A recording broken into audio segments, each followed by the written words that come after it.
तो YouTube पर नकली पेपर दिखाकर असली पेपर का दावा करने से यहाँ पर विद्यार्थियों के भविष्य के संग खिलवाड़ हो रहा है, क्योंकि विद्यार्थी उन्हीं क्वेश्चनों को याद कर लेते हैं, बाद में देखते हैं तो उनमें से एक भी क्वेश्चन नहीं आता है।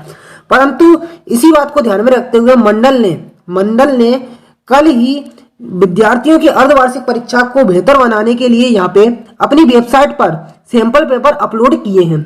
यहाँ पर मंडल कभी भी बुरा नहीं चाहेगा विद्यार्थियों के भविष्य के साथ। मंडल जो भी कार्य करता है विद्यार्थी के हित के लिए ही करता है। तो यहाँ पर मैं अब आपको जो कल 12th फिजिक्स का जो पेपर होने वाला है, यहाँ पे मंडल की वेबसाइट पर जो पेपर अपलोड हुआ है, इसी बात को ध्यान में रखते हुए उस पेपर को सोल्व करवाने वाला हूँ। तो यहाँ पर मैं सबसे पहले इसका PDF फॉर्मेट डाउनलोड कर लेता हूँ। तो यहाँ पे इसको मैंने डाउनलोड कर लिया है। तो यहाँ पर अगर आप इस पेपर को लगा लेते हो तो 70 अंक का जो पेपर है आपका, उसमें से 60+ अंक आने से कोई नहीं रोक सकता है। तो आप तमाम वीडियो को ना देखते हुए केवल आप इसी पेपर को लगा लें तो आपके अच्छे अंक आने से कोई नहीं रोक सकता। तो कल के पेपर को ध्यान में रखते हुए इस पेपर के जो आपके क्वेश्चन है, मैं उनकी 100% बिल्कुल सही आंसर बताने वाला हूं। तो यदि आप इस पेपर को लगा लेते हैं तो अच्छे अंक आने से कोई नहीं रोक सकता। तो यहाँ पे पहला क्वेश्चन है, बिंदु आवेश Q के कारण r दूरी पर विद्युत क्षेत्र की तीव्रता होगी। तो यहाँ पे 4 ऑप्शन देख सकते हैं। चारों ऑप्शनों में जो पहला वाला ऑप्शन होगा वह इसका सही होगा। यदि आप इस चैनल पे नए हो तो चैनल को सब्सक्राइब कर ले, जिससे आने वाली नेक्स्ट वीडियो ठीक आपके मोबाइल तक पहुंचे। तो यहाँ पे पूरा पेपर सोल्व करवाने वाला हो तो पूरी तरह से निश्चिंत हो जाए। अब दूसरा क्वेश्चन देख सकते हैं, धारा के चुंबकीय प्रभाव की खोज किसने की। तो किसने की मैं आपको बताऊं तो जो धारा के चुंबकीय प्रभाव की खोज की थी वह अपनी किसने की थी, यहाँ पे आप देख सकते हो तो ओस्ट्रेड ने की थी। किसने की थी, ओस्ट्रेड जो थे, ओस्ट्रेड। धारा के चुंबकीय प्रभाव की खोज किसने की थी, ओस्ट्रेड ने अपनी की थी। नेक्स्ट है अपना क्या है, चुंबकीय फ्लक्स का एसआई मात्रक है। तो चुंबकीय फ्लक्स का एसआई मात्रक क्या होता है मैं आपको बताऊं, चुंबकीय फ्लक्स का एसआई मात्रक होता है वेबर। क्या होता है, वेबर। नेक्स्ट है अगला क्वेश्चन, निर्वात में विद्युत चुंबकीय तरंगों का वेग होता है। तो निर्वात में विद्युत चुंबकीय तरंगों का वेग क्या होता है, C बराबर 1 अपॉन, यहाँ पर आप देख सकते हैं ये इसका आंसर हो जाएगा। अब नेक्स्ट अपन आगे चलते हैं। तो यहाँ पे आगे चल के ज्यामितीय छाया में प्रकाश के अतिक्रमण को कहते हैं। तो क्या कहते हैं, विपवर्तन अपना कहते हैं। क्या कहते हैं, विपवर्तन कहते हैं। अब आगे चलते हैं।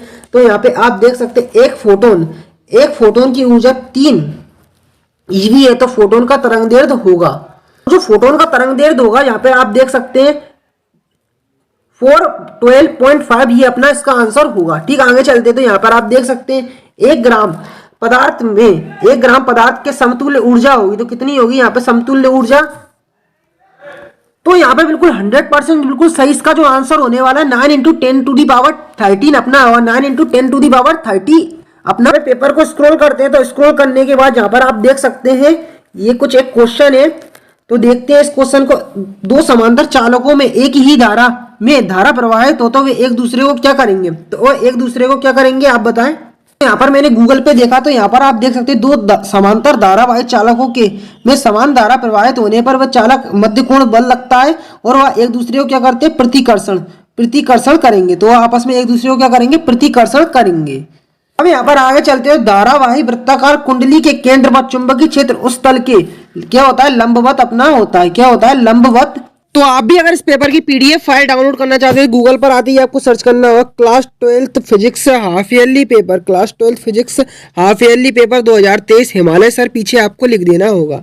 तो जैसे ही आप यह गूगल पे सर्च करेंगे तो गूगल के सबसे पहले ही नंबर पर आपको लिखा मिल जाएगा, ऊपर हिमालय सर लिखा मिलेगा, नीचे आपको क्या लिखना है, नीचे लिखा मिलेगा MP board class 12 physics half yearly paper 2023। तो आपको ठीक इसी पर क्लिक कर देना है। तो जैसे ही आप यहाँ पर क्लिक करेंगे तो जो वेबसाइट है वो आपकी लोड कुछ इस तरह से होती हुई नजर आएगी। तो पूरी तरह से वेबसाइट लोड होने के बाद आपको करना क्या है मैं आपको बताता हूँ, स्टेप बाय स्टेप करना क्या है। कुछ नहीं, पहले तो आपको स्क्रॉल करते जाना है। तो जैसे ही आप स्क्रॉल करेंगे तो बताई गई जानकारी को आपको ध्यानपूर्वक पढ़ना है। तो यहाँ पे थोड़ा आपको नीचे आएंगे तो यहाँ पे क्लास 12 फिजिक्स का जो पेपर का पैटर्न है यहाँ पर क्लिक करके उसे आप डाउनलोड कर लेंगे। ठीक, थोड़ा नीचे आएंगे तो यहाँ से आप जो 12th फिजिक्स का पाठ्यक्रम है वह आप सिलेबस है यहाँ से डाउनलोड कर लेंगे। ठीक, थोड़ा नीचे आएंगे तो यहाँ से आप 12th का जो अर्धवार्षिक परीक्षा का टाइम टेबल है वो यहाँ पर क्लिक करके डाउनलोड कर लेंगे। ठीक, थोड़ा नीचे आते ही यहाँ से आप जो असली पेपर की PDF फाइल है उसका जो ग्रुप है हमारा वो यहाँ पर आप क्लिक करके हमारा ग्रुप ज्वाइन कर लेंगे। ठीक, नीचे आएंगे तो यहाँ से आप आखिर में जो 12th फिजिक्स का जो पेपर जो बताया है उसकी यहाँ पर क्लिक करते ही PDF फाइल डाउनलोड कर लेंगे अपना होता है। नेक्स्ट है, जब एक इलेक्ट्रॉन चुंबकीय क्षेत्र के ब्लैंक गति करता है तो उस पर कोई बल नहीं लगता। तो कैसे गति करता है मैं आपको बताऊं। तो यहाँ पर जो इसका आंसर होगा, एक इलेक्ट्रॉन चुंबकीय क्षेत्र के लंबवत लंबवत गति करता है तो उस पर कोई बल नहीं लगता। लंबवत या चुंबकीय क्षेत्र की दिशा में, चुंबकीय क्षेत्र की दिशा में भी इसका आंसर सही होगा। अब दावाला देख सकते हैं, किसी प्रत्यावर्ती धारा परिपथ में ऊर्जा व्यय की दर शून्य हो तो परिपथ की धारा को कौन सी धारा बोलते हैं? बाटहीन धारा बोलते हैं। कौन सी? बाटहीन धारा। कौन सी धारा? बाटहीन धारा बोलते हैं। ट्रांसफार्मर खालिस्तान के सिद्धांत पर कार्य करता है तो मैं आपको बता दूं अन्योन प्रेरण के सिद्धांत पर कार्य करता है। अन्योन प्रेरण के सिद्धांत पर यह कार्य करता है। ठीक। कुंडली में प्रेरित धारा की दिशा किस नियम से निकाली जाती है? तो फ्लेमिंग के दाएं हाथ के नियम से, फ्लेमिंग के दाएं हाथ के नियम से, फ्लेमिंग के दाएं हाथ के नियम से। अब प्रकाशक तंतु खालिस्तान के सिद्धांत पर कार्य करता है तो किस सिद्धांत पर कार्य करता है? जो प्रकाशक तंतु होता है तो पूर्ण आंतरिक परावर्तन के सिद्धांत पर कार्य करता है। पूर्ण आंतरिक परावर्तन के सिद्धांत पर यह कार्य करता है। अब यहाँ पर इंग्लिश में भी देख सकते हैं इन क्वेश्चनों को, तो इंग्लिश में आप क्या करें? स्क्रीनशॉट ले सकते हैं जो इंग्लिश मीडियम के विद्यार्थी हैं। अब यहाँ पे आप आगे चलते तो मैचिंग आपको देखने को मिलेगी। तो यहाँ पर आप देख सकते हैं ऋण वर्ग पहला है ऋण वर्ग नियतांक। तो ऋण वर्ग नियतांक की जो मैचिंग होगी यहाँ पे मैं आपको मिला के बताऊं तो जो ऋण वर्ग नियतांक की जो मैचिंग होगी आप किससे मिला देंगे? यहाँ पे थोड़ा मैं इसको पहले छोटा करता हूँ। तो ये ऋण वर्ग नियतांक की जो मैचिंग होगी यहाँ पे आप देख सकते हैं ई वाला आपको दिख रहा होगा Me4 इससे मिल जाएगी। अब बोर त्रिज्या की जो मैचिंग होगी किससे मिलेगी? यहाँ पे दा वाले से मिल जाएगी। फोटोन का संवेग, तो फोटोन का संवेग की जो मैचिंग होगी वो किससे मिलेगी मैं आपको बताऊं तो जो फोटोन के संवेग की मैचिंग होगी वो गा वाले से मिल जाएगी। यहाँ पे आप नीचे देख सकते हैं बिल्कुल छोटा सा लिखा हुआ है फोटोन के संवेग की मैचिंग, तो ये बिल्कुल आपको नीचे दिखेगा P बराबर H ये वाला। अब आइंस्टीन का विद्युत समीकरण क्या होगा? तो आइंस्टीन का जो विद्युत समीकरण होगा उसकी मैचिंग किससे मिलेगी मैं आपको बताऊं तो आइंस्टीन का जो विद्युत समीकरण की मैचिंग होगी वह इससे मिल जाएगी, ये आप देख सकते हैं। अब प्रतिरोधकता ताप गुणांक, तो प्रतिरोधकता ताप गुणांक को अपन अल्फा से रिप्रेजेंट करते हैं तो इसकी मैचिंग फा वाले से मिल जाएगी। अब सेल का आंतरिक प्रतिरोध है उसकी मैचिंग होगी वह सा वाले से अपनी मिल जाएगी।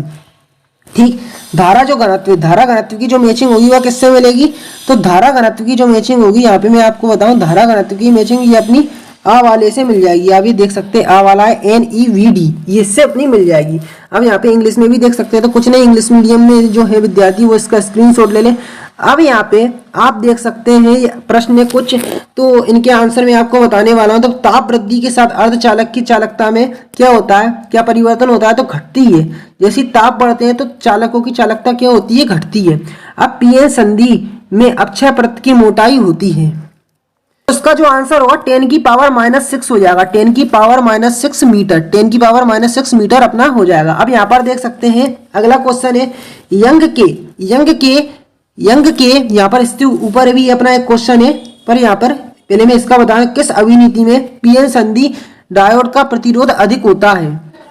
उत्क्रम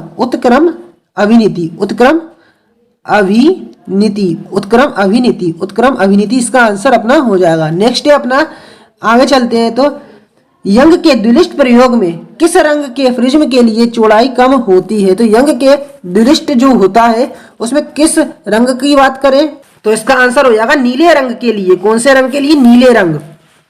नेक्स्ट है पतली फिल्म के रंग का क्या कारण है? तो पतली फिल्म के रंग का जो कारण है यहाँ पे मैंने गूगल पे देखा तो इसका आंसर क्या आया? व्यतिकरण। तो व्यतिकरण इसका आंसर हो जाएगा। अब यहाँ पे आपको मैं सबसे पहले यहाँ पे 7वें नंबर के क्वेश्चन का आंसर बताता हूँ कि विद्युत चुंबकीय स्पेक्ट्रम में किस वाहक की वेदन क्षमता सबसे अधिक होती है? तो गामा जो किरणें होती है, गामा किरणें, उनकी वेदन क्षमता सबसे ज्यादा होती है, उनकी सबसे ज्यादा होती है। तो यहाँ पे मैं सबसे पहले आपको बताऊं जो बढ़ता हुआ क्रम है, सबसे पहले आप लिख लें परावैंगनी किरणें आती है पहले। तो परावैंगनी किरणें उससे बड़ी होती है कौन सी? उससे बड़ी होती है अपनी परावैंगनी किरणों से बड़ी कौन सी होती है? अपनी एक्स किरणें। कौन सी? एक्स किरणें। और एक्स किरणों से बड़ी होती है गामा किरणें। वैसे तो और भी पीछे होती हैं पर यहाँ पे 3 मैंने बता दी। सबसे पहले परावैंगनी, फिर उससे बड़ी एक्स और सबसे बड़ी गामा किरणें। तो इस तरह से आप ये क्रम देख सकते हैं।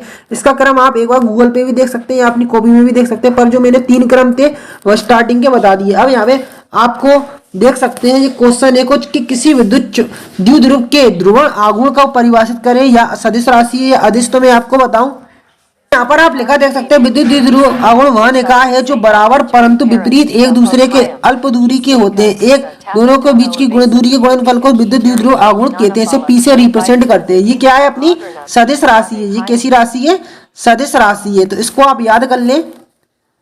ठीक, यहाँ पे आप देख सकते हैं विद्युत फ्लक्स को आपको परिभाषित करना है, इसका एसआई मात्रक बताना है, तो इसे भी आप याद कर लें। अब अगला प्रश्न देखते हैं, तो ये है अनुगमन वेग क्या, अनुगमन वेग क्या, धारा, विद्युत धारा और अनुगमन वेग में आपको अंतर बताना है। तो यहाँ पर आप देख सकते हैं विशिष्ट प्रतिरोध और प्रतिरोधकता को आपको परिभाषित करना है। तो यहाँ पर मैं आपको इसका आंसर बताऊं कि विशिष्ट चालकता के व्युत्क्रम को, विशिष्ट चालकता के व्युत्क्रम को विशिष्ट प्रतिरोध कहते हैं। इसका एसआई मात्रक आपको बताऊं तो आप इसका देख सकते हैं गूगल पे। अब यहाँ पे अगला प्रश्न देख सकते हैं, चल कुंडली धारा मापी की कुंडली के मध्य नर्म लोहे का क्रोट क्यों रखते हैं। तो यहाँ पर आप देख सकते हैं नर्म लोहे की चुंबकशीलता अधिक होती है, इसी कारण यहाँ पे इसमें अधिक से अधिक बल रेखाएं गुजरने का प्रयास करती है, जिससे चुंबकीय क्षेत्र की तीव्रता बढ़ जाती है। तो इसलिए नर्म लोहे का क्रोट अपन रखते हैं। चलते तो यहाँ पे कुछ आप देख सकते हैं धारा मापी में चुंबक के ध्रुव अवतल बनाए जाते हैं क्यों। तो इसका आंसर आप अपनी परीक्षा अध्ययन में देख ले, सारी की सारे क्वेश्चन के आंसर आपको परीक्षा अध्ययन में मिल जाएंगे। ये आप 8वें नंबर का क्वेश्चन देख सकते हैं, न्यूमेरिकल बेस्ड क्वेश्चन है। यहाँ पे आपको पूर्ण आंतरिक परावर्तन की शर्त लिखना है।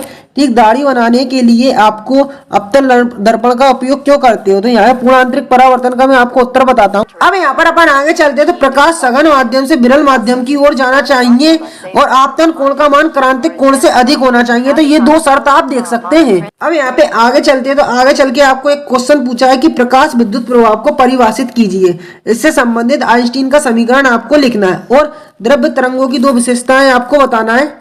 अब यहाँ पे मैं आपको इसका आंसर बताऊं, तो जब कोई पदार्थ किसी विद्युत चुंबकीय विकिरण से ऊर्जा शोषित करने के बाद इलेक्ट्रॉन उत्सर्जन करता है, मतलब ऊर्जा अवशोषित करने के बाद इलेक्ट्रॉन का उत्सर्जन करता है, तो उसे प्रकाश विद्युत प्रभाव अपन कहते हैं। अब यहाँ पर आपको द्रव्य तरंगों की दो विशेषता बताना है, तो ये भी आप देख सकते हैं। यहाँ पर आप देख सकते हैं अगला क्वेश्चन है, हाइड्रोजन परमाणु में केवल एक ही इलेक्ट्रॉन होता है किंतु उसके उत्सर्जन स्पेक्ट्रम में कई सारी रेखाएं होती है, क्यों। यदि परमाणु में इलेक्ट्रॉन अपनी कक्षा में स्थिर हो तो क्या होगा। तो इसका आंसर क्या होगा, यदि इलेक्ट्रॉन स्थिर होगा तो नाभिक के आकर्षण बल के कारण इलेक्ट्रॉन नाभिक की ओर आकर्षित होने लग जाएगा। अब यहाँ पे आगे चलते तो नाभिकीय विखंडन और नाभिकीय संलयन में आपको अंतर बताना है। और ये आप अगला क्वेश्चन देख सकते हैं, रीजन टाइप का नाभिकीय विखंडन के लिए केवल एक न्यूट्रॉन उपयुक्त किया जाता है। इसके नीचे भी आप ये देख सकते हैं। यहाँ पर आप इसका आंसर कैसे लिखेंगे, नाभिकीय विखंडन में एक भारी नाभिक पर न्यूट्रॉन की बमबारी करने पर वह अपेक्षाकृत दो हल्के नाभिकों में टूट जाता है। इसके विपरीत नाभिकीय संलयन में दो हल्के नाभिक संलयित होकर एक भारी नाभिक में रूप लेते हैं। तो नाभिकीय विखंडन के प्रक्रिया केवल भारी तत्वों पर भी नाभिक में हो सकती है। तो ये इसका आंसर देख सकते हैं आप।